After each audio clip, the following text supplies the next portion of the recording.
በአንዱ አዳም ምክንያት አዳም በሰራው ኃጢአት ሁላችንም የሰው ልጆች ሁሉ ኃጢአትን ሰርተዋል። እግዚአብሔር ወደ ምድር ሲመለከት ሰው ሁሉ ይላል ኃጢአትን ሰርተዋል። ይህን የተናገረው እግዚአብሔር ነው።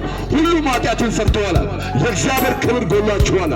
ለዚህ ነው ወደ ምድር ሲመለከት ሰው እንደሌለ አየናል።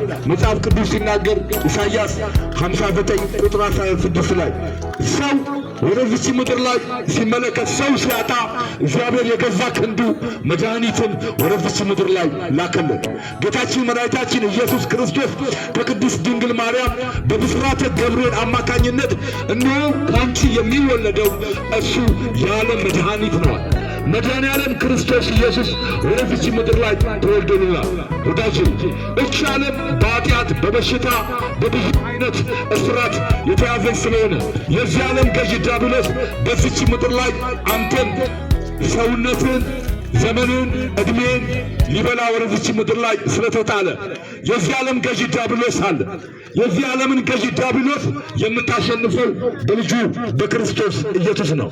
በእኔ የሚያምን ይላል የዘላለም ሕይወት አለው እንዳይጠፋ ይላል እግዚአብሔር ወደዚች ምድር ላይ ዮሐንስ 3:16 እግዚአብሔር ዓለምን የወደደው በልጁ በክርስቶስ ነው። ለዚህ ነው እግዚአብሔር አንድያ ልጁን እስኪሰጥ ድረስ ዓለምን እንደዚህ ወደዳል። ወዳጄ አንተ የተወደድከው በልጁ በክርስቶስ ኢየሱስ ነው።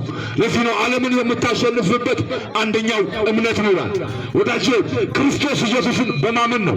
ስላንተ ጌታችን መድኃኒታችን ኢየሱስ ክርስቶስ ወደዚች ምድር ላይ ስላንተ መምጣቱን ለዚህ ነው ሮሜ 10:9 ላይ ኢየሱስ ክርስቶስ ጌታ እንደሆነ በልብህ ብታምን ትጸድቃለህ አለ።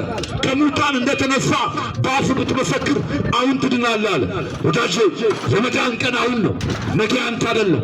ለዚህ ነው ሁለተኛ ቆሮንቶስ ምዕራፍ 6 ቁጥር 2 ላይ በተወደደ ሰዓት ይላል ሰማዋል፣ በመዳን ቀን ረዳዋል። እነሆ የተወደደ ሰዓት አሁን ነው ወዳጄ፣ የመዳን ቀን አሁን ነው፣ ነገ አንተ አይደለም። ጉብዝናን ለዚህ ጌታ ስጥ። መክብብ 12 የጭንቀት ቀን ሳትመጣ ይላል በጉብዝና ወራት ፈጣሪን አስብ። የዚህ ዓለም ገዢ ዲያብሎስ ጉብዝናን በጫት በሲጋራ በመጠጥ በሱስ በዝሙት በርኩሰት ሊጨርስ ይፈልጋል። ወዳጄ ጉብዝናን ለጌታ ለክርስቶስ ስጥ። ወዳጄ